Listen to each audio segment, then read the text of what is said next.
जय महाराष्ट्र विद्यार्थी मित्रांनो, श्रावक अकॅडमी या आपल्या ऑनलाईन प्लॅटफॉर्मवर आपलं स्वागत करतो। आता आपण महाराष्ट्राच्या समाजसुधारक सुरू केलेली आहे। आताच आपण महात्मा ज्योतिबा फुले हे मागच्या लेक्चरमध्ये आपण अभ्यासले। आता या आजच्या लेक्चरमध्ये आपण बाळशास्त्री जांभेकर हे जे थोर समाजसुधारक आपल्या महाराष्ट्रात होऊन गेले यांच्याविषयी आपण अभ्यासू। तुम्ही जर पूर्व परीक्षेचे जर प्रश्न बघितले असाल तर हे समाजसुधारकावर नेहमी प्रश्न पडताना दिसतात। मग आपल्याला अभ्यास करताना समाजसुधारकांचं कसं करायला पाहिजे की त्यांचं जन्माचं ठिकाण, त्यांनी कोणकोणतं केलेलं साहित्य, त्यांनी केलेल्या सामाजिक सुधारणा तसेच धार्मिक सुधारणा ह्या सर्व पैलूंचा आपण अभ्यास करत असतो आणि तसाच क्रम आजही आपण करणार आहोत। तुमचं ते तोंडपाठ झालं पाहिजे या उद्देशाने आपण आजचा व्हिडिओ बनवलेला आहे। त्यामुळे तुम्ही काय करा, फक्त तुम्ही हातात आपला पेन आणि वही घेऊन बसा आणि व्यवस्थित लेक्चर ऐका। परत कशाचा कोणत्या टॉपिकचं तुम्ही ते डोक्यात ठेवूच नका की आपल्याला घरी जाऊन काहीतरी वाचायचं आहे, लायब्ररीत जाऊन वाचायचं आहे। हा व्हिडिओ संपला की तुमचे बाळशास्त्री जांभेकर तोंडपाठ असले पाहिजे मित्रांनो। तर बघू आपण। बघा, सर्वात पहिले आपल्याला जन्म विचारतात, जोड्या लावायला विचारतात। पीवायक्यूचे जर तुम्ही प्रश्न बघितले तर ते पीवायक्यूच्या प्रश्नात जर तुम्हाला दिसेल की जोड्या लावा, त्यांचा एका ठिकाणी समाजसुधारक असतात, एका ठिकाणी त्यांचं जन्माचं ठिकाण असते, बर्थ डेट नाही। काही काही इतिहासाचा अभ्यास करताना असे पराक्रमी विद्यार्थी आहेत जे समाजसुधारकांचा मृत्यू कुठं झाला, मृत्यू कोणत्या तारखेला झाला ते सुद्धा पाठ करतायत। विद्यार्थी मित्रांनो, मृत्यू एखाद्या समाजसुधारकाचा होणे हे आपलं सामाजिक नुकसान आहे। एवढा मोठा अवतारी पुरुष चालला जाणे आपल्यातून हे दुःखद बाब आहे। म्हणून आयोग ह्याच्यावर कधी प्रश्न विचारत नसतो। म्हणून तारखांत तुम्ही अडकू नका, सणावळामध्ये तुम्ही अडकू नका। तुम्ही फक्त महत्त्वाचे वर्ष, महत्त्वाची तारीख लक्षात ठेवा। लक्षात येत आहे? आता बघा, यांचा जन्म कुठे झाला हे मात्र आपल्याला माहित पाहिजे मित्रांनो। यांचा जन्म झाला 6 जानेवारी 1812 ला पोंबुर्ले या गावी। आता हे पोंबुर्ले गाव कुठलं आहे तर हे पोंबुर्ले गाव आहे सिंधुदुर्ग जिल्ह्यात। हे पोंबुर्ले जे गाव आहे हे आहे सिंधुदुर्ग जिल्ह्यात। कधी जन्म झाला? 6 जानेवारी 1812 रोजी। आणि हे मित्रांनो मराठीतील पहिले वृत्तपत्र काय ठरतात, म्हणूनच आपण 6 जानेवारीला पत्रकार दिन म्हणून साजरा करतो। लक्षात ठेवा, पुढे आपण त्यांच्याविषयी बघणार आहोत। त्याच्यानंतर बघा, ह्यांना काय म्हटलं जाते? ह्यांना आधुनिक महाराष्ट्राची सार्वजनिक गंगोत्री असं म्हटलं जाते। यांना काय म्हटलं जाते? आधुनिक महाराष्ट्राची सार्वजनिक गंगोत्री। हे का बरं म्हटलं जाते? कारण त्यांनी पूर्ण महाराष्ट्रात आधुनिक सुधारणेत, म्हणजे त्यांनी शिक्षण असू द्या, वृत्तपत्र म्हणजे शिक्षणाची माहिती देताना त्यांनी 1832 मध्येच विद्या हेच बळ हा एक प्रसिद्ध लेख लिहिला होता। त्यांनी ग्रंथालयाची सुद्धा स्थापना केली, म्हणजे बॉम्बे नेटिव्ह जनरल लायब्ररीची सुद्धा मुंबईला स्थापना केली। ते शाळांचे इन्स्पेक्टर म्हणून सुद्धा त्यांनी काम केलं। भूगोल विषयी त्यांना भरपूर माहिती होती। म्हणून आपण बघतो की लंडन स्थित म्हणजे लंडनमध्ये असलेले जॉग्राफिकल सर्वे ह्याच्या सोसायटीच्या मुंबई शाखेचे ते सदस्य होते। अशा विविध अंगात त्यांनी काम केलं आणि म्हणूनच आपण त्यांना काय म्हणतो तर सार्वजनिक जीवनाची गंगोत्री असं त्यांना म्हटलं जाते। नंतरचा पॉइंट बघा, त्यांना बाल बृहस्पती, त्यांना त्यांचे शिक्षक हे बाल बृहस्पती म्हणायचे। बाल बृहस्पती म्हणजे काय? बाल बृहस्पती म्हणजे ते लहान असतानाच, ते जेव्हा विद्या घेत होते तेव्हाच ते पुष्कळ हुशार होते। त्यांना पुष्कळशा भाषा किंवा पुष्कळशे वेद वगैरे त्यांना अभ्यास होता आणि म्हणूनच शिक्षक त्यांना काय म्हणायचे? बाल बृहस्पती म्हणायचे। लाडाने आपण एखाद्याला म्हणत नाही का, एखाद्या लाडाने एखादी दिलेली पदवी आहे की नाही, ते विद्यार्थी दशेत असताना खूप हुशार होते, कुशाग्र बुद्धीचे होते, म्हणून त्यांचे शिक्षक त्यांना लहानपणापासून बाल बृहस्पती म्हणायचे। गणितात हुशार असल्यामुळं त्यांना ते विद्यार्थी दशेतच मित्रांनो नोकरी करायला लागले। म्हणजे त्यावेळेला त्यांचा पगार 15 रुपये होता आणि विद्यार्थी दशेत असतानाच ते काय झाले, ते गणिताचे अध्यापन करू लागले, ते गणिताचे प्रोफेसर झाले। बघा, विद्यार्थी दशेत असताना किती रुपये पगारावरती म्हटलं तर 15 रुपये पगारावरती ते शिकवायला लागले। तसेच त्यांना कोणकोणत्या भाषेचं, म्हणजे आता आपण जर म्हटलं, आता मी महाराष्ट्रीयन म्हणून मला मराठी भाषा येते बोलता, हिंदी भाषा येते बोलता, इंग्रजी भाषा येते बोलता। आपण नॉर्मली काय करतो, आपण 2 किंवा 3 भाषा शिकत असतो। त्या काळात मित्रांनो त्यांना मराठी यायचीच, इंग्रजी यायचीच, कानडी सुद्धा यायची, तेलुगू सुद्धा यायची, गुजराती सुद्धा यायची, संस्कृत सुद्धा यायची। म्हणजे एवढ्या सगळ्या भाषांचा अभ्यास। मग का बरं आपण त्यांना बाल बृहस्पती नाही म्हणायला पाहिजे? या सगळ्याच्या सगळ्या भाषांना त्यांना अवगत होत्या। बघा, कोणकोणत्या भाषा यायच्या? मराठी, संस्कृत, इंग्रजी, कानडी, गुजराती, तेलुगू, बंगाली, फारसी इत्यादी भारतीय भाषा त्यांना अवगत होत्या। म्हणजे एवढ्या भाषा जर आज जर कोणाला शिकतो म्हटलं तर शक्य आहे का? एखादा शिकलाय तरी तो म्हणेल बाबा मला खूप वेळ लागला. मग त्या काळात त्यांना इत्यादी भाषा अवगत होत्या. इथून तुम्हाला लक्षात येते की ते लहानपणापासून कुशाग्र बुद्धीचे असते. मित्रांनो, लक्षात ठेवा, समाजसुधारकाचा अभ्यास करताना आपण त्यांचे पॉईंट जेव्हा अभ्यासत असतो तेव्हा एखादी महत्त्वाची गोष्ट तुम्ही लक्षात ठेवली पाहिजे. आता बघा, जसं मी म्हणायचो की आपण जसं म्हणतो की यांना हे कसे होते, यांची बुद्धी हे कुशाग्र होती, म्हणजेच हे हुशार होते. आपल्या मराठी मायबोली भाषेत आपण एखाद्याला म्हणत असतो की याला जास्त अक्कल आहे का. अक्कल असणे म्हणजे काय, हुशार असणे. मग ह्या एका छोट्या शब्दावरून आपण ते लक्षात ठेवू शकतो की अक्कल हा शब्द ह्यांच्यासाठी लागू होतो. बघा कसा, कारण पुढे जेव्हा आपण एक पॉईंट बघतो तेव्हा आपल्याला लक्षात येते की ह्यांना अक्कलकोटच्या युवराजचे सुद्धा हे कोण होते, हे शिक्षक होते. मग वेगवेगळ्या राजा, आता हे युवराजचे शिक्षक म्हणजे काय, तुम्हाला मागच्या लेक्चरमध्ये मी सांगितलं की राजाचे जे पुत्र होते त्यांना शाळेत पाठवण्यापेक्षा त्यावेळेला शिक्षकांना, त्यावेळेसचे जे तज्ज्ञ लोक होते त्यांना हे आपल्या राज्यात बोलवून घ्यायचे आणि त्यांच्याकडून काय करायचे, युवराजाचं शिक्षण पूर्ण करायचे. आणि मग तसंच अक्कलकोटच्या राजाने काय केलं होतं, अक्कलकोटच्या राजपुत्रासाठी बाळशास्त्री जांभेकरांची शिक्षक म्हणून नेमणूक केली होती. आता एखाद्या वेळेला आपल्या लक्षात नाही राहिलं की अक्कलकोट कुठल्या राजाच्या पुत्राला शिकवायला होते, तर अक्कलकोटचे. आता हे लक्षात नाही राहिलं, तर म्हणून हा पॉईंट आपण असा लक्षात ठेवू शकतो की ते हुशार होते, त्यांना जास्त अक्कल होती, अक्कलचा अक्कलकोट म्हणून आपण लक्षात ठेवू शकतो. म्हणजेच काय, स्पर्धा परीक्षेचा अभ्यास करताना आपण तिथल्या तिथं थोडेसे कोडवर्ड आपण बनवले पाहिजे. फक्त कालांतरानं फक्त पाठांतर हा विषय MPSCचा नाही आहे मित्रांनो. आपल्याला MPSCची परीक्षा पास व्हायची असेल तर आपल्याला स्मार्ट वर्क हे अडॉप्ट केलंच पाहिजे. त्याच्यानंतरचं पॉईंट बघा, 1832 मध्ये मी आता सांगितलं की काय रे, अक्कलकोटच्या युवराजच्या शिक्षकपदी त्यांची नेमणूक झाली होती. हा पॉईंट तुम्हाला आताच क्लिअर झाला असेल. 1834 मध्ये काय झालं होतं मित्रांनो, 1832 नंतर 1834 मध्ये एल्फिस्टन कॉलेजमध्ये, मुंबईचं college Elphinstone college, famous college, जेवढे आपले समाज सुधारक आहेत ते तुम्हाला तिथंच शिकलेले दिसतील.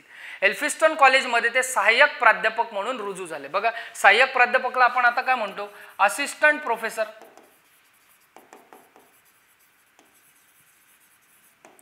बरोबर आहे, सहाय्यक प्राध्यापक म्हणून ते रुजू झाले. आपण त्यांच्या जबाबदाऱ्या बघू.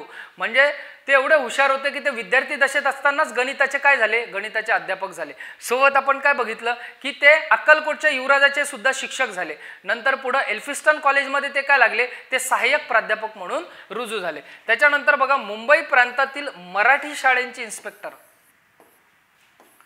मुंबई प्रांतातील मराठी शाळेचे इन्स्पेक्टर म्हणून सुद्धा ते नियुक्त झाले. लक्षात आलं. साहित्य, मी तुम्हाला मगाशीच सांगितलं की आपल्याला समाज सुधारकांचे पुस्तकं, त्यांनी फेमस लिहिलेले ग्रंथ, साहित्य हे आपल्याला पाठ करावे लागतात. ते विचारतात. समाज सुधारकांचा अभ्यास करताना तुम्ही त्यांचा जन्म कुठे झाला ते तुम्हाला माहीत पाहिजे. सोबत त्यांनी कोणती शैक्षणिक संस्था किंवा एखादी महत्त्वाची संस्था निर्माण केली ते तुम्हाला माहीत पाहिजे. लक्षात आलं. सोबत त्यांनी लिहिलेले साहित्य तुम्हाला माहीत पाहिजे आणि त्यांच्याविषयी कोणी गौरव उद्गार म्हटले आहे, त्यांच्याविषयी कोणती पदवी दिलेली आहे ते सुद्धा तुम्हाला, म्हणजे 4 कॅटेगरीमध्ये तुम्हाला समाजसुधारकांचा अभ्यास करायचा आहे. आता बघू साहित्य त्यांचे. तर त्यांचे साहित्य असं आहे, यांचं वर्ष लक्षात ठेवण्याचा प्रयत्न करू नका. आयोग वर्ष वगैरे विचारत नाही, महत्त्वाच्या साहित्यांचे वर्ष विचारतात. खूप मोठं साहित्य आहे तर त्यांचे वर्ष वेगवेगळे आहे. 1836, 1837 हे पाठ करत बसू नका. इतिहासात सणावडींच्या भानगडीत पडू नका. पूर्व परीक्षेचे प्रश्न बघा, मुख्य परीक्षेचे प्रश्न बघा, तुम्हाला लक्षात येईल की इतिहास इयर्समध्ये डील करत नाही, फक्त महत्त्वाच्या वर्षांमध्ये डील करते. तर पहिलं कोणतं आहे, पहिलं आहे बालव्याकरण, नंतर ज्योतिषशास्त्र, नंतर इंग्लंड देशाची बखर, त्याच्यानंतर आहे हिंदुस्थानचा इतिहास, त्याच्यानंतर आहे हिंदुस्थानचा प्राचीन इतिहास, त्याच्यानंतर आहे शून्य लब्धी, त्याच्यानंतर आहे संध्याचे भाषांतर आणि भूगोल विद्येची नीतितत्वे. आता हे 2 ऑरेंजमध्ये कशासाठी लिहिले हे परीक्षेला विचारलेलं आहे. शून्य लब्धी हे कोणी लिहिलं हे परीक्षेला विचारलेलं आहे. त्याच्यामुळे तुम्हाला माहीत पाहिजे शून्य लब्धी तुमचं पाठ असणं आवश्यक आहे. शून्य लब्धी हे कोणाचं लिखाण आहे, शून्य लब्धी हे बाळशास्त्री जांभेकरांचं लिखाण आहे. लक्षात आलं. संध्याचे भाषांतर आणि नंतर भूगोल विद्येची नीतितत्वे. जबाबदाऱ्या म्हणजे काय की त्यांनी कोणकोणते पद सांभाळले है ना, त्यांनी कोणकोणत्या पदात काम केलं. तर बघा 1830 मध्ये काय झालं, 1830 मध्ये बॉम्बे नेटिव्ह एज्युकेशन सोसायटी हे शैक्षणिक सोसायटी होती. बॉम्बे नेटिव्ह बघा शैक्षणिक सोसायटी काय करते, पुढे त्याचं कॉलेज बनवते. जसं की हे पहिले कोणतंही कॉलेज बनत नसते, पहिले ती संस्था बनत असते. जसं की आपल्या अमरावतीत जर आपण बघितलं तर शिवाजी ही संस्था आहे आणि ती संस्था पहिले एस्टॅब्लिश झाली. ज्या संस्थेने काय केलं मित्रांनो, त्या संस्थेने वेगवेगळे छत्रपती शिवाजी महाराज या नावाने कॉलेजेस काढले. तसंच आहे 1830 मध्ये काय, 1830 मध्ये बॉम्बे नेटिव्ह एज्युकेशन सोसायटीच्या काय झालं रे, डेप्युटी सेक्रेटरी पदी त्यांची नेमणूक झाली. तुम्हाला त्यांचे पद समजत आहे, ते कुठे कुठे त्यांनी काम केलेलं आहे. मगाशी आपण बघितलं अक्कलकोटच्या युवराजचे शिक्षक होते, विद्यार्थी दशेत गणिताचे सुद्धा ते प्राध्यापक होते. तसंच 1830 मध्ये बॉम्बे नेटिव्ह एज्युकेशन सोसायटीच्या काय झाले, ते डेप्युटी सेक्रेटरी पदी झाले.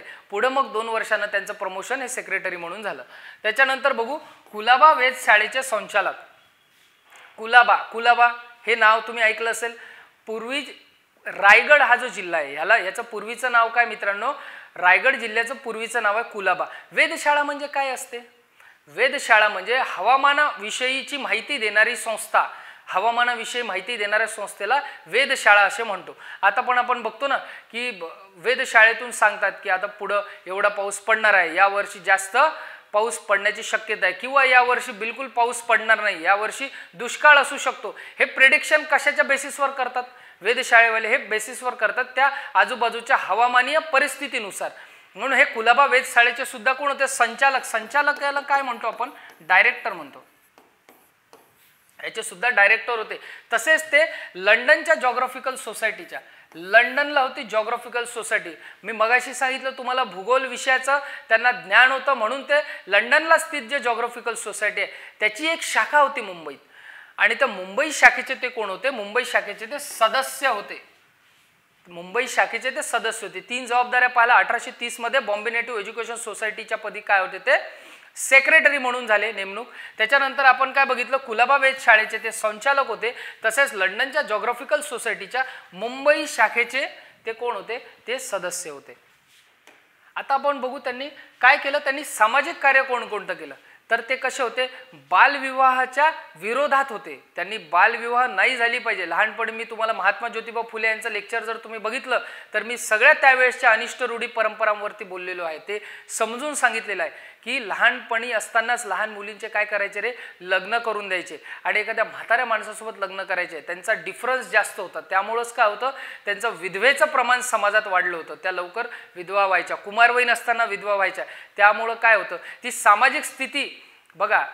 जर ज्या देशाची चांगली कंडिशन जर तुम्हाला बघायची असेल तिथल्या स्त्रिया शिकल्या पाहिजे. जर तो देश प्रगत करायचा असेल त्या स्त्रिया शिकल्या पाहिजे, तेव्हाच तो समाज विकसित होईल. आणि असं स्टेटमेंट हे महात्मा ज्योतिबा फुलेंचे विचार होते. असंच डॉक्टर बाबासाहेब आंबेडकरांचे सुद्धा विचार होते. आणि या सर्व समाजसुधारकांनी काय केलं, स्त्रियांना कमकुवत न करता त्यांना पक्क करण्याचा, त्यांना धीर देण्याचा प्रयत्न केला. तर ह्यांनी सुद्धा बालविवाहाला कडाडून विरोध केला. तसंच विधवेंचा विवाह झाला पाहिजे. त्यावेळेसच्या अनिष्ट रूढी आणि परंपरेनुसार त्यावेळेस जर कोणी विधवा महिला झाली आहे तिला लग्न करण्याची अनुमती नव्हती, त्यांचे विवाह होत नव्हते. त्यामुळं बाळशास्त्री जांभेकरांनी विधवा विवाहाचे सुद्धा ते पुरस्कर्ते होते. तसेच त्यांनी सतीच्या प्रथेला कडाडून विरोध केला. किंबहुना ते पहिले असे व्यक्ती आहेत ज्यांनी सतीवरती लेख लिहिला. सतीच्या प्रथेला काय केलं, त्यांनी कडाडून विरोध केला. आणि विद्येचे म्हणजेच आपण त्याला काय म्हणू शकतो, शिक्षणाचे, विद्येचे म्हणजेच शिक्षणाचे. मी तुम्हाला नेहमी सांगत असतो की शिक्षण हे एकमात्र असं शस्त्र आहे ज्याच्यामुळं काय होईल, प्रत्येक सामाजिक गुलामगिरीच्या बेड्या आपण तोडू शकतो. आणि म्हणूनच हे सर्व समाजसुधारकांनी ओळखलं होतं आणि सर्व समाजसुधारकांनी मिळून एकच गोष्ट सांगितली. ती गोष्ट म्हणजे काय, शिक्षण. डॉक्टर बाबासाहेब आंबेडकरांनी तर सांगितलेलंच आहे की शिक्षण हे वाघिणीचं दूध आहे, जो आत्मसात करेल तो गुरगुरल्याशिवाय राहणार नाही. बघा, म्हणूनच विद्येचे महत्त्व पटवून देण्यासाठी त्यांनी एक फेमस लेख लिहिला होता ज्याचं नाव होतं विद्या हेच बळ. विद्या हेच बळ, विद्या हेच शक्ती. हे कधी लिहिलं होतं, 1832 मध्ये लिहिलं होतं. शेषाद्री प्रकरण, मागे परीक्षेला प्रश्न येऊन गेला, शेषाद्री प्रकरण खालीलपैकी कोणत्या समाजसुधारकांच्या संबंधित आहे. कोणते समाजसुधारक, बाळशास्त्री जांभेकर. आता हे शेषाद्री प्रकरण काय, काहीच नाही मित्रांनो. शेषाद्री नावाचा एक माणूस होता जो ब्राह्मण होता. त्याला 2 मुले होती. एकाचं नाव होतं नारायण आणि दुसरा होता श्रीपती. आता त्यावेळेस ज्या शाळा होत्या त्या मिशनरीज चालवायच्या, जास्त शाळा मिशनरीज चालवायच्या. आता हा मिशनरी शब्द ख्रिस्ती धर्माच्या लोकांनी काय काढल्या होत्या, शाळा काढल्या होत्या आणि मग तिथे ख्रिस्ती धर्माचे लोक कसे धार्मिक शिक्षणही देत होते, त्यांच्या ख्रिस्ती धर्माविषयीची माहिती ते देत होते. त्यामुळे आता एखाद्या शैक्षणिक संस्थेत एखाद्या धर्माचं जर तुम्हाला ज्ञान देत असेल, त्याच्या प्रभावाखाली येऊन आपण काय करतो, त्या धर्माविषयी आदर बाळगायला लागतो. साहजिक गोष्ट आहे की एखाद्या धर्माविषयी तुम्हाला माहिती दिली, त्याचं चांगलेपण आपल्याला पटलं, आपण काय करतो, तिकडे भारावून जातो आणि आपण काय करतो, त्या धर्मात विलीन होतो. तसंच काय झालं, ह्याच्यासोबत झालं, नारायण सोबत झालं. नारायणनी काय केलं, नारायणनी आपला धर्म सोडून ख्रिस्ती धर्म केला. मिशनरीज म्हणजे कोणते लोक, जे काय करतात, धर्माचा उपदेश देऊन आपल्या धर्मात समाविष्ट करून घेतात, ख्रिस्ती धर्मात समाविष्ट करून घेतात, ख्रिश्चन धर्मात समाविष्ट करून घेतात. आणि मग हा जो नारायण आहे, हा त्या शाळेत शिकल्यामुळे काय झाला, यांनी आपला धर्म सोडला आणि ख्रिस्ती धर्माची काय केली रे, दीक्षा घेतली, ख्रिस्त धर्म स्वीकारला. मग अशीच भीती काय वाटली, हा जो होता श्रीपती, त्याच्या वडिलांना वाटलं की हा जो श्रीपती आहे, हा सुद्धा त्या शाळेत शिकत असल्यामुळं तो सुद्धा उद्या जाऊन ख्रिस्त धर्म अपनावेल, तो सुद्धा ख्रिस्त धर्मात जाईल. आणि असं होऊ नये म्हणून मग काय केलं बाळशास्त्री जांभेकरांनी, कारण आपला धर्म हा सर्वश्रेष्ठ धर्म आहे, त्याच्यातल्या जर अनिष्ट चाली रूढी परंपरा जर सोडून दिल्या तर त्या धर्मात काय सांगितलेलं आहे, त्या धर्मात समताच सांगितलेले आहे.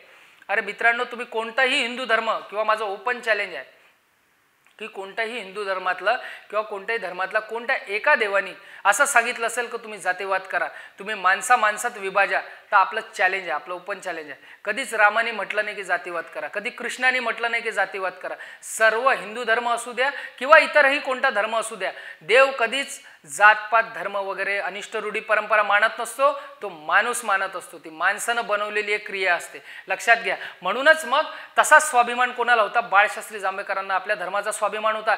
त्यांनी म्हटलं माफ करा, त्यांनी म्हटलं की आपला हिंदू धर्म सोडून जर हा ख्रिश्चन धर्माकडे जात आहे तर ही चुकीची गोष्ट आहे. म्हणून त्यांनी काय केलं, त्याच्या वडिलाला म्हणजे शेषाद्रीला सांगितलं की हा मुलगा हिंदू धर्म सोडून ख्रिश्चन धर्मात नाही गेला पाहिजे. आणि म्हणूनच त्यावेळेसच्या शंकराचार्याकडून काय केलं, याचं शुद्धीकरण करून घेतलं. शुद्धीकरण करणे म्हणजेच काय, शुद्धीकरण करणे म्हणजे जो दुसऱ्या धर्मात गेला त्याला परत आपल्या धर्मात आणणे म्हणजे शुद्धीकरण करणे होय. आणि मग बाळशास्त्री जांभेकरांनी काय केलं, श्रीपती ख्रिश्चन झाला असावा है ना, असं त्यावेळेसच्या लोकांना न वाटो, असं त्यावेळेसच्या लोकांचा लक्षात न येऊ म्हणून काय केलं, श्रीपतीचं शुद्धीकरण करून घेतलं शंकराचार्यांकडून. आणि हे त्यावेळेसच्या सनातनी ब्राह्मण लोकांना, जे त्यावेळेसचे होते, त्यांचे धार्मिक विचार कट्टर होते, त्यावेळेसच्या त्या लोकांना ते रुजलं नाही आणि त्यांनी त्याला कडाडून विरोध केला. कोणाला विरोध केला, तर आपल्या बाळशास्त्री जांभेकरांना विरोध केला की तो ख्रिश्चन धर्म झाला, तो ख्रिश्चन धर्मात गेला, तो आता बाटला असेल, परत त्याला हिंदू धर्मात जागा नाही. असं होऊ शकते का, असं होत असते का. त्याच्यामुळं बाळशास्त्री जांभेकर हे आद्य सुधारक ठरतात मित्रांनो. त्यांनी हा केलेला प्रयत्न हा पहिला प्रयत्न आहे. शुद्धीकरण त्यांनी केलं श्रीपतीचं. हेच प्रकरण म्हणजे शेषाद्री प्रकरण. शेषाद्री प्रकरण दुसरं काहीच नसून, शेषाद्री नावाचा एक ब्राह्मण माणूस होता, त्याला 2 मुलं होती, नारायण व श्रीपती. श्रीपतीला परत त्यांनी आपल्या धर्मात आणलं, त्यावेळेस त्यांना कडाडून विरोध झाला. मराठी वृत्तपत्राचे ते जनक होते. मी मगाशी सांगितलं 6 जानेवारी 1832 मध्ये त्यांनी काय केलं रे, दर्पण नावाचं वृत्तपत्र सुरू केलं, जे 2 भाषेत होतं. एक मराठी भाषेतही होतं आणि इंग्रजी भाषेत सुद्धा होतं. हे पहिलं वृत्तपत्र होतं मराठीत, म्हणून त्यांना काय म्हणतात, त्यांना पहिलं म्हणजे त्यांना आद्य म्हणजे सुरुवातीचं, ते पहिले पत्रकार ठरतात. आणि म्हणूनच आपण 6 जानेवारी हा दिवस काय म्हणून साजरा करतो, तर पत्रकार दिन म्हणून साजरा करतो. पत्रकार दिन म्हणून साजरा करतो. आणि हे कसं होतं, हे पश्चिम भारतातील पहिलं इंग्रजी व मराठी वृत्तपत्र होतं. सुरुवातीला ते पाक्षिक होतं. पाक्षिक म्हणजे 15 दिवसातून येणारं म्हणजे पाक्षिक, साप्ताहिक म्हणजे 7 दिवसातून एकदा येणारं म्हणजे साप्ताहिक. बघा, सुरुवातीला काय होतं, ते पाक्षिक होतं, नंतर ते साप्ताहिक झालं. सुरुवातीला ते पाक्षिक होतं, नंतर ते 7 दिवसातून यायला लागलं म्हणजे ते साप्ताहिक झालं. 1840ला ते बंद पडलं. मग 1840ला दिग्दर्शन नावाचं मासिक त्यांनी सुरू केलं, त्याचे ते स्वतः संपादक होते. 1840लाच दिग्दर्शन नावाचं काय केलं रे, मासिक. मासिक म्हणजे काय, महिन्यातून एकदा येणारं. पाक्षिक म्हणजे काय, 15 दिवसातून एकदा येणारं. साप्ताहिक म्हणजे काय, 7 दिवसातून एकदा येणारं. तर आपण जर दर्पण बघितलं तर हे सुरुवातीला पाक्षिक होतं, ते नंतर साप्ताहिक झालं. सुरुवातीला 4 महिने ते काय होतं, पाक्षिक होतं. 1840ला ते बंद झालं. मग 1840ला परत दिग्दर्शन नावाचं मासिक त्यांनी सुरू केलं होतं. तसेच सार्वजनिक ग्रंथालयाचे महत्त्व ओळखून ते लायब्ररीज असल्या पाहिजे, तिथे ग्रंथ ठेवले पाहिजे, ते विद्यार्थ्यांनी वाचले पाहिजे, तेव्हा कुठं त्यांना ज्ञानाची ताकद समजणार. आणि म्हणूनच मित्रांनो त्यांनी बॉम्बे नेटिव्ह जनरल लायब्ररीची सुद्धा स्थापना केली. बॉम्बे नेटिव्ह जनरल लायब्ररीची सुद्धा स्थापना केली. गौरव, गौरव किंवा उद्गार किंवा त्यांना दिलेली पदवी हे विचारतात मित्रांनो. आपण मागच्या लेक्चरमध्ये बघितलं होतं महाराष्ट्राचे मार्टिन ल्युथर कोण आहे की नाही, विचारतात. हे प्रश्न आलेले आहे. म्हणून प्रत्येक समाजसुधारकाचा अभ्यास करताना त्यांना दिलेले पदव्या किंवा त्यांना दिलेला गौरव हे आपल्या लक्षात असलं पाहिजे. आता बघा 1840ला सर जेम्स कार्नक हा कोण होता, हा गव्हर्नर होता. सर जेम्स कार्नक यांनी त्यांना जस्टिस ऑफ पीस हा बहुमान दिला. जस्टिस ऑफ पीस नावाचं पद हे त्यांना 1840 मध्ये दिलं. कशासाठी दिलं तर एक दिग्दर्शनच्या प्रस्तावनेमुळं, दिग्दर्शनची जी प्रस्तावना त्यांनी तयार केली होती त्यावर खुश होऊन सर जेम्स कार्नक यांनी जस्टिस ऑफ पीस हा राजाने नेमलेला प्रतिनिधी लोकांत शांतता निर्माण करण्यासाठी असं हे पद होतं. म्हणजे 1840ला त्यांना जस्टिस ऑफ पीस हा बहुमान मिळाला. कोणी दिला, सर जेम्स कार्नक यांनी दिला. कोण होते ते तर गव्हर्नर होते. त्याच्यानंतर बघा न्यायमूर्ती चंदावरकर काय म्हणतात त्यांना, पश्चिम भारतातील आद्य ऋषी. न्यायमूर्ती चंदावरकरांनी त्यांना पद दिलं पश्चिम भारतातील आद्य ऋषी. तसंच दादाभाई नौरोजी काय म्हणतात, पश्चिम भारतातील अर्वाचीत मुकुटमणी, मुकुटातला महत्वाचा मणी, मुकुटमधला महत्वाचा हिरा असं कोणी म्हटलं तर दादाभाई नौरोजींनी म्हटलं. वयाच्या 34व्या वर्षी, फक्त वयाच्या 34व्या वर्षी हे महापुरुष हा मोठा थोर समाजसुधारक आपल्यातून त्यांनी रजा घेतली. हे आपल्यासाठी दुःखाचीच घटना असते की जेव्हा कोणी खूप मोठा समाजसुधारक असतो, जेव्हा खूप मोठं काम केलेलं असते, त्यांना आयुष्य हे कमी लाभलं असते. स्वामी विवेकानंद जे आहे है ना, स्वामी विवेकानंदांचं सुद्धा खूप कमी वयात निधन झालं. संभाजी महाराज जे आहे पंडित होते, काय काय नखशिकांत लिहिलं, हे सुद्धा त्यांचं कसं झालं, त्यांचं अल्पशा याच्यात त्यांचं निधन झालं है ना. त्यांनी आपल्या प्राणांची आहुती दिली आपल्या महाराष्ट्रासाठी. असे जे मोठे मोठे समाजसुधारक असतात, काय माहिती निसर्गाचा काय नियम आहे ते अजूनही मला समजला नाही, पण जो खूप थोर व्यक्तिमत्व असतो त्यांना, छत्रपती शिवाजी महाराज वयाच्या 50व्या वर्षी गेले. तसंच मग आपले जे समाजसुधारक आहे हे फक्त वयाच्या 34व्या वर्षी गेले. कधी गेले, 17 मे 1846 मध्ये. इथे आपण बाळशास्त्री जांभेकर हे समाजसुधारक अभ्यासले आहेत. भेटू लवकरच नवीन व्हिडिओ. तोपर्यंत तुम्ही लाईक करा, शेअर करा, सबस्क्राईब करा. धन्यवाद.